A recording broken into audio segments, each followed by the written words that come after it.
When you have money, you know how much do you have in your pocket.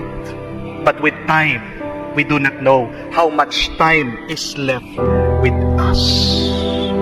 Ano ba ang mas mahalaga? Pera o panahon?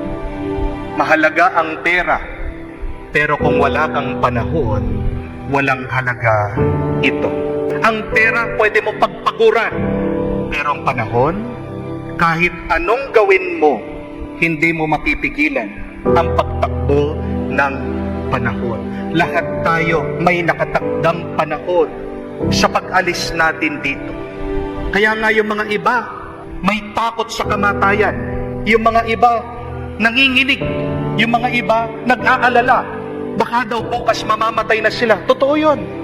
Kasi hindi natin alam kung ilang pang oras at panahon ang natitira sa atin. Kaya nga, yung nagising ka lang, malaki ng grasya yun sa Panginoon. Jackpot ka na naman.